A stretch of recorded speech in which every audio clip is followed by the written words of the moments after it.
بسم اللہ الرحمن الرحیم نحمده ونصلی علی رسوله الکریم اما بعد فقد قال النبی صلی اللہ علیہ وسلم من لم يدع قول الزور والعمل به فليس لله حاجة في أن يدع طعامه وشرابه او كما قال علیہ الصلاة والسلام۔ محترم سامعین کرام، پروگرام اصلاح رمضان میں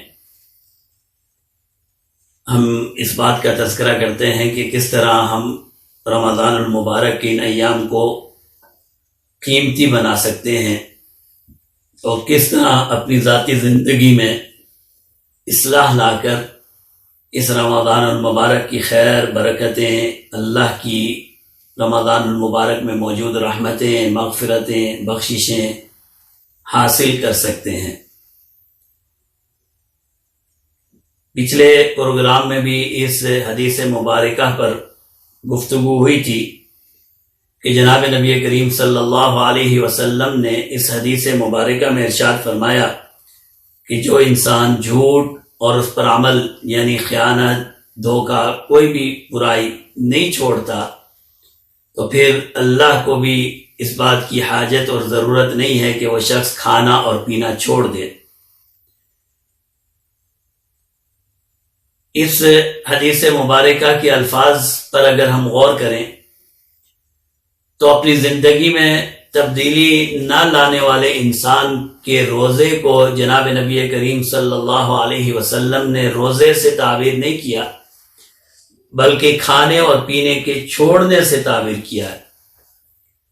اور پچھلے پروگرام میں یہ بات گفتگو ہو گئی ہے کہ ایک ہے روزے کی صورت، اس کی شکل، اس کی تعریف، وہ تو یہ ہے کہ انسان صبح صادق سے لے کر غروب آفتاب تک کھانا پینا اور ازدواجی تعلقات سے رک جائے، میاں بیوی کے تعلق سے رک جائے اگر شادی شدہ ہے۔ یہ تو ہے روزے کی صورت، اس کی تعریف۔ جو انسان کھانے سے، پینے سے اور شادی شدہ انسان میاں بیوی کے تعلقات سے رک گیا تو گویا کہ اس کا روزہ پورا ہو گیا۔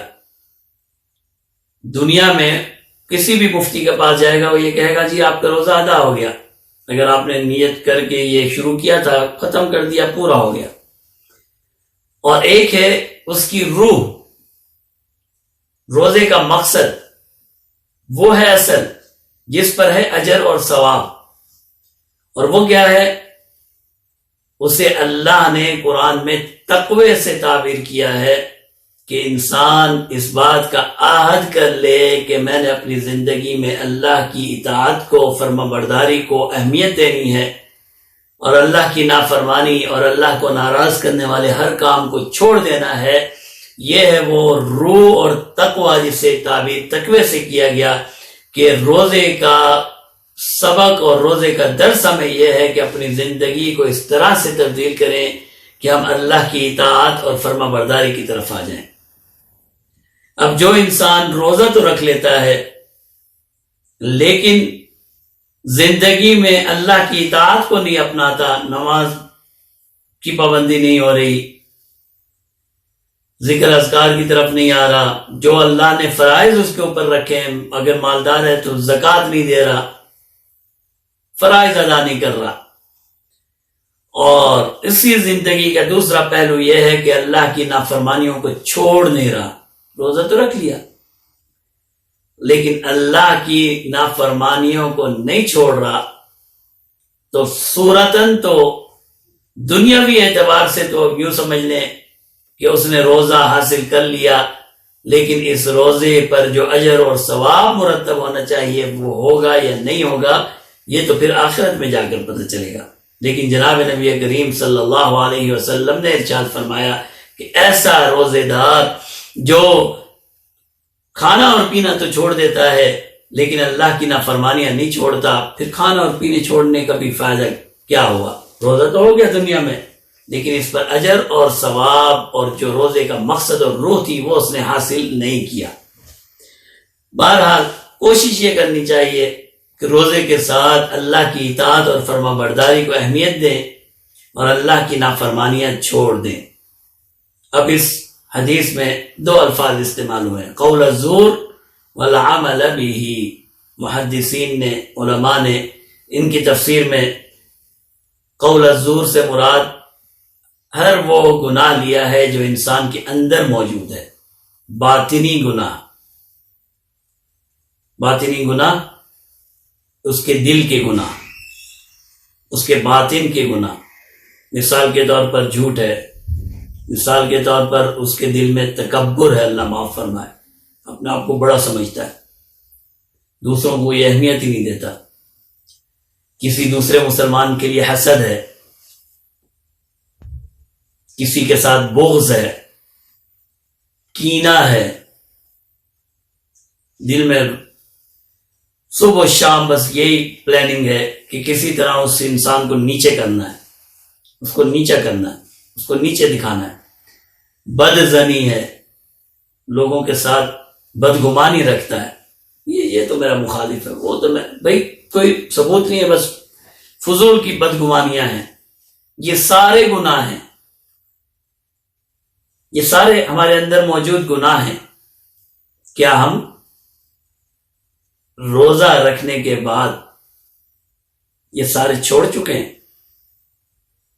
کیا جو ایک انسان اپنے آپ کو، جس کے دل میں کبر تھا، بڑائی تھی، تکبر تھا، روزہ رکھ کر بھی وہ اسی طرح اپنے دل میں تکبر کو رکھے ہوئے ہے؟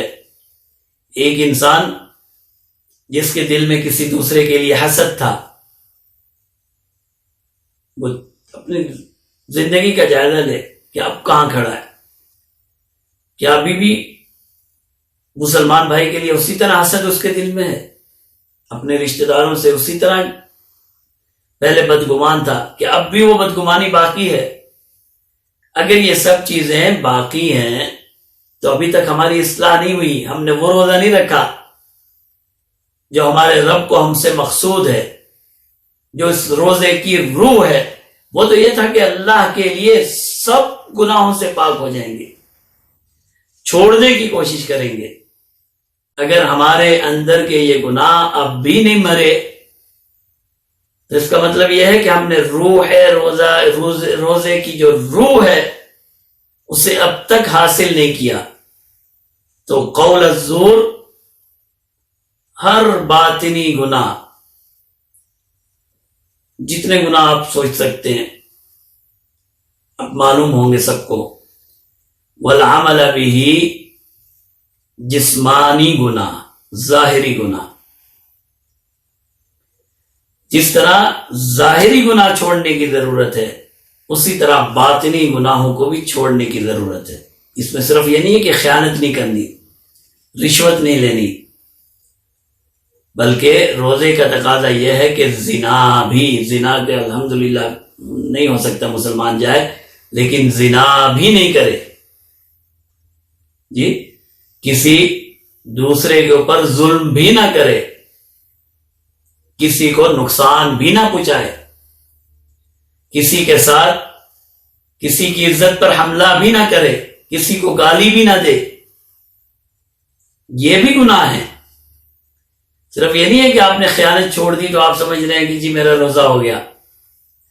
جتنے بھی انسان کی ظاہری گناہ ہیں، بہت سے، ہمارا اللہ معاف فرمائے، ہم میں سے بہت سے ایسے ہوں گے جن کے اپنے والدین کے ساتھ تعلقات بہتر نہیں ہیں، والدین کے نافرمان ہیں۔ کیا انہوں نے نافرمانی چھوڑ دی؟ اگر نہیں چھوڑی تو ابھی تک روزے کا مقصد حاصل نہیں کر پائے۔ بعض لوگوں نے اپنے بھائی سے، چچا سے، اپنے رشتہ دار سے قطع تعلقی کی ہوئی ہے۔ کسی مسلمان کے لیے جائز نہیں ہے کہ دوسرے مسلمان سے بات چیت 3 دن سے زیادہ چھوڑ دے۔ ہم نے تو 4 سال 10 سال سے چھوڑی ہوئی ہے، کیا ختم کر دی؟ اگر نہیں کی تو ابھی تک روزے کا مقصد حاصل نہیں کیا۔ نگاہوں کا غلط استعمال ہے۔ ہمارے میں نوجوانوں سے خاص طور پر کہوں گا یہ عید کی شاپنگ ایک چلیے سیزن ہے، لیکن بڑی مسئلہ یہ ہے کہ رمضان بھی ہے، عید کے خریداری میں جس طرح ایک اجنبی مرد اور ایک اجنبی عورت کے درمیان قریبیاں پیدا ہو جاتی ہیں، اور روزے کی حالت میں ہوتا ہے وہ، بس روزے کی حالت میں ہوتا ہے غلط نگاہوں کا غلط استعمال. کیا ہم نے چھوڑ دیا؟ بلکہ میں نے تو ایسے نوجوان بھی دیکھے ہیں وہ رات گزارتے ہی بازاروں میں، عید کے دنوں میں شام سے بس افطاری بھی بازار میں، اور پھر ساری رات اللہ معاف فرمائے جب تک بازار بند ہونے کا ٹائم نہ ہو جائے اس وقت تک وہ گھر نہیں لوٹتے. کیا ہم نے یہ کام چھوڑ دیے ہیں؟ اگر نہیں چھوڑے ہیں تو اس کا مطلب یہ ہے کہ ہم نے روزے کی روح کو حاصل نہیں کیا. تو قول الزور، اپنے اندر کے سارے گناہوں کو بھی چھوڑنا ہوگا، والعمل به، اپنے جسم کے سارے گناہوں کو بھی چھوڑنا ہوگا. اب یہ کرنے سے کام بنے گا. ایک آدمی ہے، اس کے اندر ایک مرض ہے، اگر وہ ڈاکٹر کے پاس ہی نہیں جاتا، علاج ہی نہیں کرواتا، یا دوا استعمال ہی نہیں کرتا، یا جو طبیب نے ڈاکٹر نے اسے علاج بتایا ہے اس کی طرف جاتا ہی نہیں ہے. مثال کے طور پر کسی کو کوئی اللہ معاف فرمائے کوئی پھوڑا ہے، کوئی چیز ہے، ڈاکٹر کہہ رہا ہے اس کا آپریشن ہی ہوگا، وہ جاتا ہی نہیں ہے، کرواتا ہی نہیں ہے، تو بیماری تو پھر بڑھتی چلی جائے گی. تو اسی طرح یہ گناہ ہے. ہمیں معلوم ہے کہ ہماری زندگی میں یہ گناہ ہے، یہ گناہ ہے، یہ گناہ ہے، یہ گناہ ہے، یہ گناہ ہے. گناہوں کا بوجھ ہم نے اٹھایا ہوا ہے اور روزہ بھی رکھا ہوا ہے، اور اس گناہوں کو ہم چھوڑنے پر تیار نہیں ہیں، اور پھر ہم اس کے ساتھ یہ توقع کریں کہ ہمیں روزے کا اجر اور ثواب بھی ملے گا. روزے پر اللہ نے جتنی نعمتوں کا ذکر کیا ہے وہ ساری نعمتیں بھی ملیں گی. روزے کی وجہ سے جو انعامات ہیں وہ انعامات بھی ہمیں ملیں گے. تو یہ کیسے ہو سکتا ہے؟ پہلے ہم نے اس روزے کے تقاضوں پر عمل کرنا ہے. اس روزے کی جو فرائض ہم پر لاگو کر دیے گئے ہیں، اس روزے کے جو تقاضے ہمارے اوپر لاگو کر دیے گئے ہیں، پہلے ہم نے وہ تقاضے پورے کرنے ہیں، وہ فرائض ادا کرنے ہیں، روزے کی وہ شرائط پوری کرنی ہے جن کا تذکرہ جناب نبی کریم صلی اللہ علیہ وسلم نے اس حدیث میں فرمایا کہ بھائی تم نے گناہوں سے بچنے کی کوشش کرنی ہے. گناہ ہو جائے توبہ کر لیں، استغفار کر لیں، لیکن جان بوجھ کے گناہ کی طرف جانا، جان بوجھ کر اللہ کی نافرمانی کی طرف جانا، جان بوجھ کر اپنے آپ کو جہنم کی میں لے جانے والے اعمال کی طرف لے جانا، یہ ایک ایسا گڑھا ہے اور ایسا راستہ ہے جو ہماری دنیا بھی تباہ کر دے گا، ہماری آخرت بھی تباہ کر دے گا.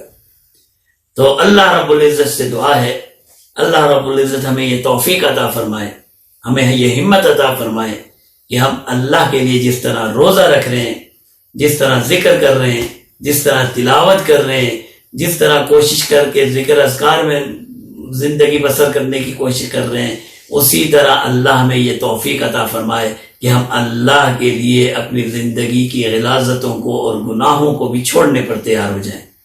ہم اللہ کے لیے اپنے باطنی گناہوں کو بھی چھوڑ دیں اور ہم اللہ کے لیے اپنے ظاہری گناہوں کو بھی چھوڑ دیں. اگر سارے نہیں چھوڑ سکتے تو کوشش کر کے کچھ نہ کچھ آغاز تو کریں، کہیں سے ہمیں آغاز تو کرنا ہوگا.